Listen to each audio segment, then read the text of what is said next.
what's up, my chatter boxes? If you guys haven't done so already, please feel free to like, comment, and subscribe. Welcome to my new subscribers. I really, really appreciate it. Sorry for the late review. I just didn't have time to do it last night. So, with all that being said, let's just get into Love at the Lockup, season 13, episode 12. Three's a crowd. Okay, let's just jump into the messiness of it all. So it starts off with our favorite Mormon, Andrea, and her crew. So Tennyson and Lamar is out in the backyard. They're blowing up the pool because we know that Priscilla is going to get baptized in the backyard in the pool, for baptized into the Mormon faith. So they looked like everything was starting off to a good start until they started putting up the pool, and Lamar decided that he had to go to the bathroom, so he told Tennyson that he'd be right back. He'd go to the bathroom. Tennyson didn't stay and keep an eye on the pool, but to Tennyson's credit, Lamar didn't ask him to stay. I guess they should have just secured it down. It was an honest mistake. So when they both left, the pool blew away. When they came back out, it had a hole in it. So now, Lamar got to call Andrea. Andrea, making it seem like he did it as sabotage because he didn't want Priscilla to get, baptized. And he said, no, I don't want her to get baptized, but I did not do this on purpose. It was an honest mistake, but y'all already know how Andrea takes stuff from 0 to 10 real quick. It wouldn't be right if it wasn't Andrea. She could talk about, in her professional, she's going to say, did Satan tell you to go to the bathroom? Did Satan tell you to do that? I'm like, oh, everything ain't about Satan. This ain't had shit to do with Satan. It was an honest mistake. Honest mistake. So now we see Lacey and Shane. They at the doctor's appointment. Like we already know last episode that the embryos did take, so they are pregnant. So the doctor says she around by like 5 weeks and 2 days. So they were getting me kind of nervous too because it looked like, something was going wrong with the babies, and the doctor and her assistant, they were looking and whispering. So Lacey was like, is everything okay? Because she was asking, well, where's Shane? Where's your husband? She was like, well, he out in the hall. So they was like, well, I think it's a conversation that we need to have with the both of them. So I'm looking like, well, what the hell is going on? Is she about to miscarry? Is everything all right? Because they was having me scared. So Shane was telling us how he kind of had like a rough upbringing. He wasn't really raised around family. So he's like, it's really important to him to have like a family of his own, because that's not something that, he had coming up. So he about to get a family, because we find out that instead of Lacey implanting one embryo, she implanted 2, because she said she can't really afford, to keep coming back for the process. But what happened was she's going to have 2 identical twins, and she's going to have a separate baby. But it's all, all in one pregnancy, because one of the eggs split or something like that. And they was like, it don't normally happen like that. But she about to be in for a doozy. Not 1, but 3 babies, okay? And he already was saying that, he ain't know if he could afford it because he was nervous about that. And then you about to have 3 babies on your plate. Ooh. So now let's go to Brittany, her sister, and her mother. It starts off where it left off with them last episode too. So her mom did admit to taking pills, and she, made it seem like, because she's in so much pain. But apparently she been getting high since Brittany and them was, young. So this ain't nothing new under the sun. So Brittany was like, listen, I hope you understand what this means. She was like, I got it, Officer Brittany. She was like, you're going to just dump me. I got it. So Brittany, and she said, fuck you to Brittany. So Brittany was like, you do realize those are the last words you're going to speak to me. And I just felt so bad, because it really was a touching, scene. Her mom is obviously, struggling with addiction. No one wants to see their parent go through that. And like Brittany said, she don't sit in judgment of her, because she, hit rock bottom herself. She was like, but she had to make a choice.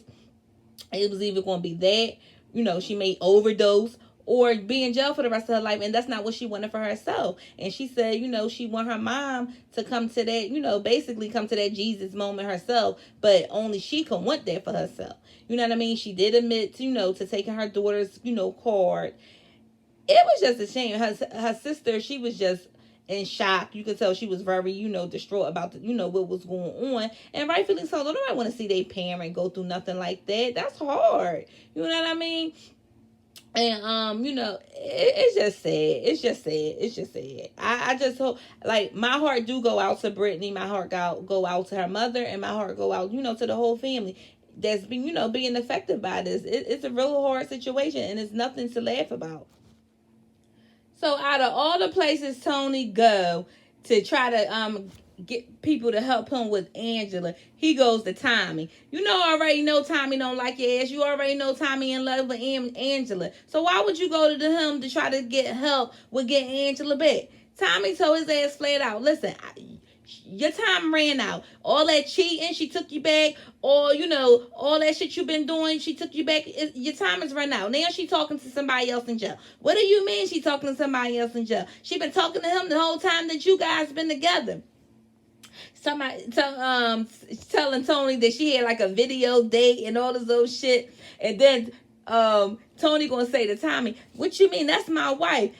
Tommy gonna say, you two aren't married. He was like, yeah, she told me. I'm like, oh my God. It seemed like a stage scene, but them two had me cracking up because at one point in the scene, Tommy was kind of getting loud with Tony, and Tony stood up and slammed the chair and was like, don't be yelling at me, bro. Don't be yelling at me. And then next thing you know, Tony said, Tony. So Tommy was like, oh, shut up, Tommy. Tony, just sit your ass there. Some she was saying, I was cracking up. And Tony picked the chair up and just listened to what Tommy had to say. But Tony is mad because he was like, oh, Angela been cheating on me and with a prisoner at that. Oh, we not swingers. We not in no open relationship. If I gotta play fair, she gotta play fair. Tony, you haven't been playing fair. That's the whole problem. You've been fucking the hookers. You've been doing what you want to do. That's why she's seeking, somebody outside the relationship. Like, bye. So now we see Michael and Sarah. They back at it again. Michael storms into the birthday party like, boy, please. So, he brought in the presents and everything. I ain't gonna lie. That was a tough room for Michael. Everybody just staring. Nobody really, interacting with him. He was, the kids seemed happy to see their father, and Rain started carrying on, and he couldn't quiet Rain down, and everybody looking, nobody stepped in to help him. I mean, and I guess they figured like that's your child, you should know how to quiet her down, but everybody in the room know that he a piece of shit and he ain't around, so he ended up just giving Rain back to the little girl and storms out. Now, prior to that, Malcolm and Sarah, they were talking, and Malcolm said, listen, it's nothing, I would like nothing more for you two to be able to co-parent, and effectively co-parent. He was like, and then he said in his confessional how he was like, he'll be willing to, meet Michael if he introduces himself to him. He'll, reciprocate that. But, I guess he's looking for Michael to make the first step. Michael leaves out the party, so everybody looking like, did he leave? Yeah, he left. So Sarah runs behind Michael, and she's like, well, what's up? Why are you leaving? And he was like, so he made it about her and the boyfriend, talking about you chose the baby first birthday party to make it about you. This don't got nothing to do about you and him. This should be about Rain. You made this about them and all this other stuff. First of all, Michael, you made it about him. And he was going to be introduced you a couple days prior to the party, but you decided you didn't want to answer the phone when she was calling to try to set something up like an adult. But you the one decided that you can just do what you want to do because you're so used to being able to do it. So when she stopped you in your tracks, because now she got another man in town slinging that ding-a-ling, you can't do what you want to do. Now you want to make it seem like, oh, she shouldn't have did this. It was about the baby. It should have been only only about the baby. But when we gonna go back to last season, when you were supposed to be in town just to see your children, and you brought Maria there. Yeah, she stayed at the hotel, but you brought Maria there, and her and Sarah got into it. How the hell you think she felt? How the hell you think she felt? See, if you can't dish it, if you can't dish it, if you can dish it, you better be able to take that shit. Okay? And I don't even think Sarah was trying to be smart. I think she genuinely, had moved on somewhat, because she still got a thing for Michael. She's trying to move on. She tried to be the adult about the situation. And she, wanted you to meet her man prior to, so it wouldn't be no drama. But you can't blame her for, moving on and inviting him to the party and things like that. If that's who she want to be with, you can't invite her just because you too immature to be able to handle that. Like, that's on you. So Brittany was having a heart-to-heart with her sister because she want her sister to go back to Alaska because, like, we all know that her mom is, fucking up on drugs and everything like that. So Brittany's sister, she really don't want to go to Alaska. So she said she don't know what to do with her animals. She don't know what to do with her furniture. And she don't want an eviction on her jacket. So Brittany was like, well, you speaking to somebody that got 4 felonies on her record or whatever. She was like, as far as the furniture, you can always get new furniture. She was like, I just feel like if you stay in Vegas, you allow mom to manipulate you. The sister is over the mom. She was like, she don't believe she's going to change. Or if she do, it's going to take her a long time. And Brittany was like, I know. She was like, she been doing this for 50 years. I know she's not going to learn overnight. And the sister is angry. She angry. She upset. She don't have faith in her mom.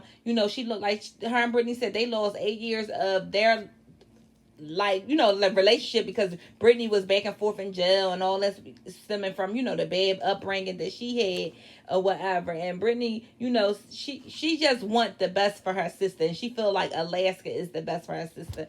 And at the time, at the moment, I think so too, because you have to break away from the mom. The mom gonna hold you back. She gonna continue to steal from you. She gonna keep making things rough for you. And I know you probably don't want to leave your sister and your nephews and nieces and stuff like that, but you gotta do what's best for you at this particular point. We see Michael. He's talking to his father because now he's pissed after him and Sarah had their little conversation in the parking lot. She went back into the party, so she didn't join the party with Malcolm. Malcolm did question her about how did it go out there. So she was telling him like what took place, and he was like, it's a shame that he had to leave. He was like, because the girls lit up when they see him, but it is what it is. So Michael on the phone with his dad and telling his dad what's going on. So the dad was like, well, I'm proud of you that you didn't, cause a scene. He was like, because the old you would have did a ziggity boom. I'm like, child, ain't nobody think about Michael and his microwaves. I know, listen, ain't nobody think about him.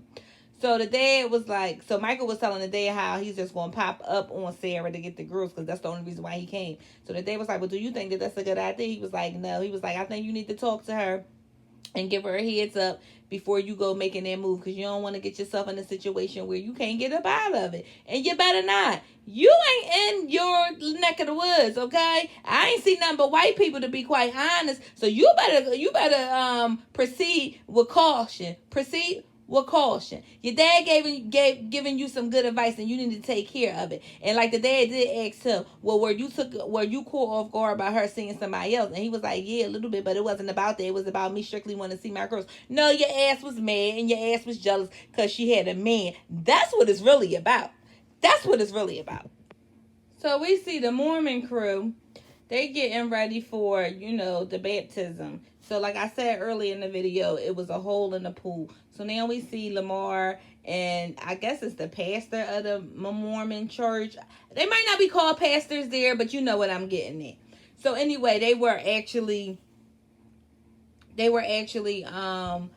like putting some kind of like fix-it glue on it and taping it up. Whatever it was that they put on that got that going pool, it got the pool rocking and rolling. It was ready for the baptism. So you see Andrea, she walking through the house barking orders and everything like that. And She, changed her clothes, but she ain't comb her hair, and neither did Nyla. Like, I don't know what's up with them. Like, their hair looked horrible this episode. Horrible. Nobody touched a comb, a brush, a hot iron, nothing. Okay, so she's walking through the house. She's on a FaceTime with her friends. I guess she want them to be a part of the baptism, even though they can't be there in person. So we see that Dulo actually came because you remember she was pissed off at Dulo and they uninvited him to the baptism because of him trying to offer Tennyson weed. So he showed up and supported his niece. And I respect him for that. She gets on the phone telling the people of the her friends what Dulo did when he offered Tennyson weed. And they like, oh no. First of all, Andrea, you need to stop telling these people every goddamn thing. You really do. Cause I know they not looking at you in the best light. I just know they not. They judging. Even though they might not be saying that they are, I know that they are. They're judging. And I don't know what's up with the house because it don't seem like maybe they just moved there because it looked like a lot of clutter going on around there. I don't know what's going on. But they need to get that shit together. She busy worrying about the goddamn going baptism. It look like a lot of other shit in there need to be worked on too. But they was rocking, they rolling. And that guy from the church, whoever it is, he look weird. He give me creepy, weird, pervert vibes. I mean, I'm not saying that that's what he is, but I'm saying that's the energy that he gives me. And he was like, well, this is not conventional doing it in the backyard. He was like, but Jesus, he got baptized in the Jordan River. He was like, and that water wasn't clear. It was dirty. So, why not? Why can't we do it here? And I mean, I guess you're right. Like, when you're using that kind of logic shit, why no? He was like, water is water. So Shane and Lacey decides to tell the father that they're pregnant. She was a little hesitant at first, but they broke the news. Well, first of all, they broke the news to the kids too. And I feel like with this IVF stuff, and it is a chance that you won't make it through your pregnancy. I feel like you shouldn't. I feel as though she shouldn't have said anything to those kids just yet. She should have wait till she was out the danger zone before she broke it to the kids. Because you don't want to have to explain to the kids why there is no babies. You know what I'm saying? That's a horror conversation to have. So the kids were all excited and everything like that. So the kids, they went on about they what. So Shane ended up telling the dad that it's not one baby, not two baby, but three. The dad ain't having it. He was like, he's not worried too much about Lacey because Lacey always was able to, pull her finances together. And do we know what Lacey do? Because I know something like she was saying about modeling or something like that. But what kind of modeling she doing?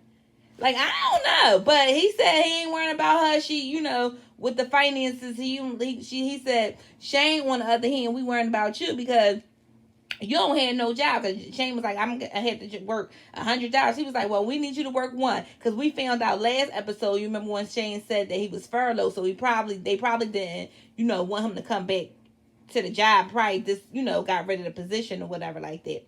So Shane was like, well, he'll do whatever he had to do. Even if he had to work during the day and night, they make it work. He gonna sit up and tell him, we got more than enough time. The dad was like, the hell y'all don't. Y'all ain't got no time. They really don't. I don't know. They need, like the dad said, y'all gonna need a bigger car, a bigger house. It's a lot of responsibility. Y'all went from having, if everything work out, y'all went from having 3 to 6 in a matter of 9 months. That's a lot. That is a lot. So now we see Tony and Angela. Tony first. He's driving to Angela's or whatever like that. He's pissed off, talking about, he trying to get himself together. He left the hoes alone, the drugs alone, and all that old stuff. And now Angela the one that acting like a child.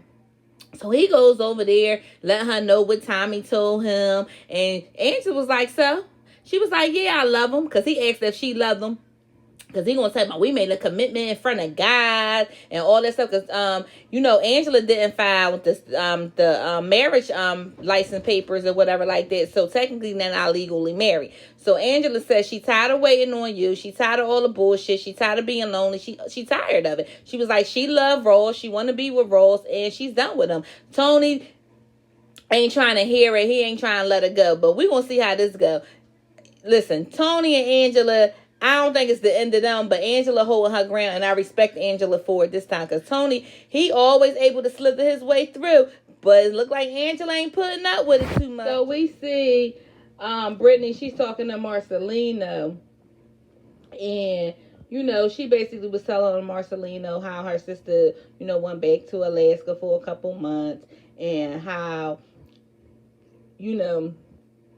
she hoped that her mom can get it together because now, they can't do no eviction. So her mom going to be at least there. I think she said until December or something like that. And she said she hope her mom, can get it together. But she don't have no faith in it. And Marcelino said he been there, with his mom. He watched his mom go through addiction. He was like, and you can't really tell nobody how to go through it. You know what I'm saying? And they got to have that. She got to come to the point where she don't want to get high no more. That's just basically how it is. But we did get a chance to see, the backyard. The backyard is huge. Brittany was like, oh, and you wanted me to move, like a little joke, because you remember she was trying to move because she was saying she was claustrophobic in there because of the pandemic and everything. Wasn't no space.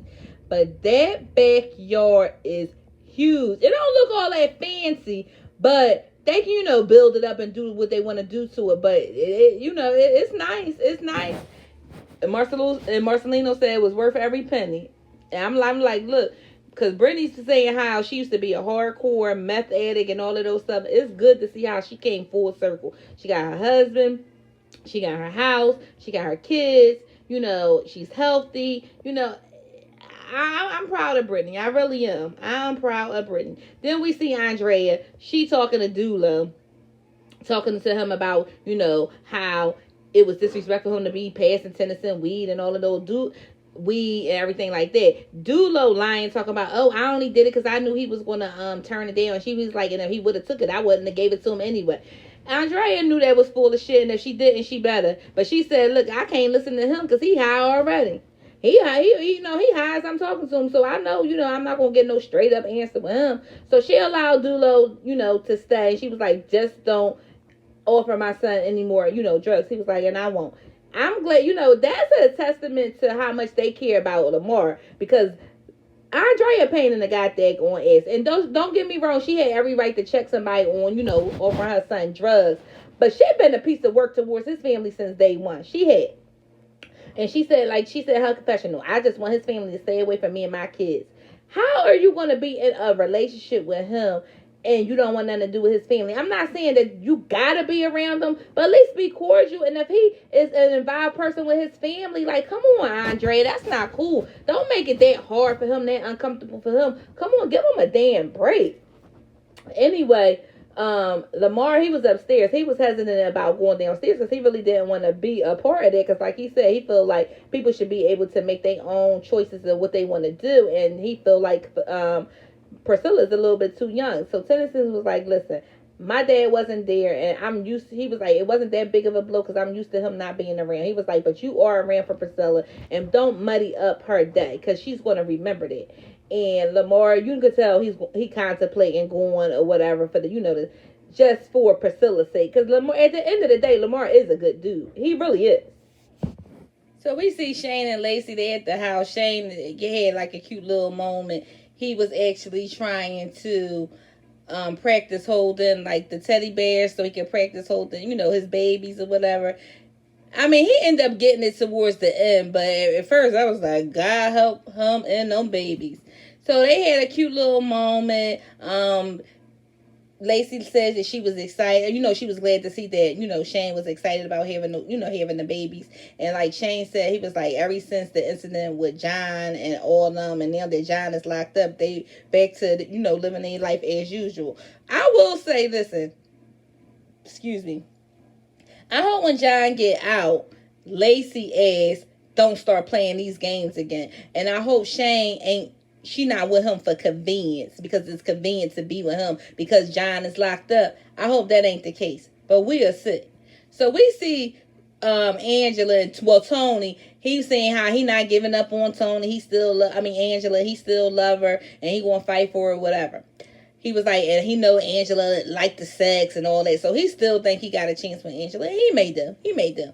So Angela at home, she gets a call from Ross. Ross ass locked up. He's saying that they got the wrong guy But when they had him, they got him on, the cops were trying to beat him up and all this, talking about he was resisting arrest and all that. And had he been a different color, his ass probably would have been on the news and they probably would have killed his ass, but we ain't gonna talk about that. That's a whole nother video, okay? So he was telling Angela, please don't give up on me. When the charges come out and you see, I'll be vindicated. And Angela was like, listen, I love you, but I ain't got no more gel in me. She's like, I ain't got the time. She said, you breaking my heart. She was like, I don't got the time. She was like, you need to get yourself together. She was like, you always think that you do no wrong, and I'm sick of it. She said she's sick of it. She was telling us that, he think that everything he do is perfect. He don't think that he can change anything. And she was like, there's a lot of things that see him that he need to change. And Rose, I don't know if Angela's gonna be there for you. Tony, you might have won by technical default because Rose got in trouble. So you might have won this round. Okay, so all is good in Mormon world. Priscilla is finally baptized. Angela's ecstatic.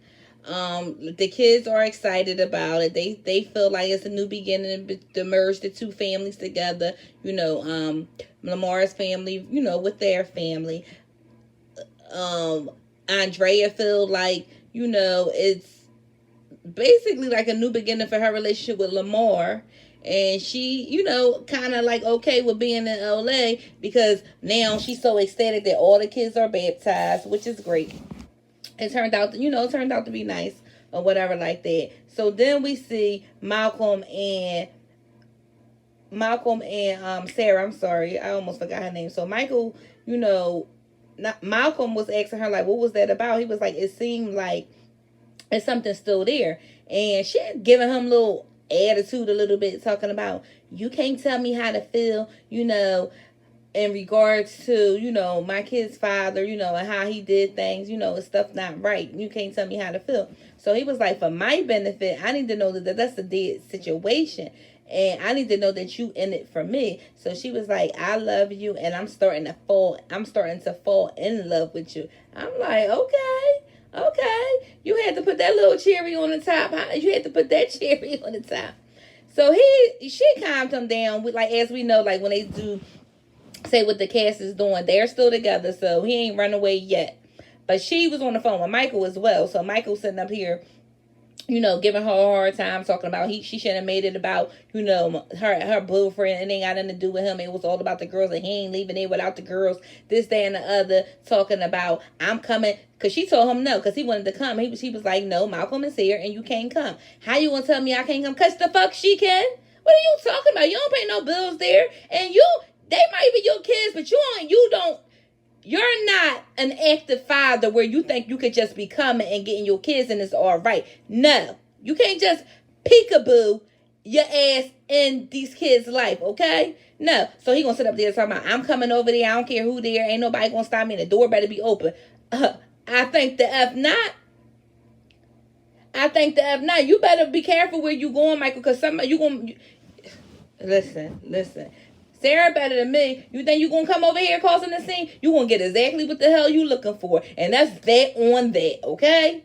Period. So, like, how they, like I said, like how they say what everybody's doing, because it's like the mid-season finale. Michael, he's still in New York and won't leave until he see the kids. Sarah and Malcolm is still together, but Sarah still hasn't filed the divorce papers, leading me to believe she's still trying to hold on to Michael some kind of way. And I don't know what for. I don't know. Like, Michael disgusts me. He really does. Really, really do. Brittany, they showed that Brittany hasn't seen, her mom, and they don't know what the whereabouts of her mom is, at the moment. We also see that John is due to get out 4 months before I'm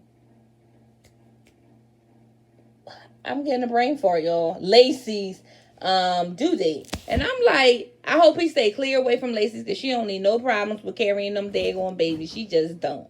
She really don't. So that's all I got for Love at the Lockup, aka Life at the Lockup. If you guys like the content, please feel free to like, comment, and subscribe. And please share my videos. I really, really would appreciate it. Don't forget to holler at your girl. Bye.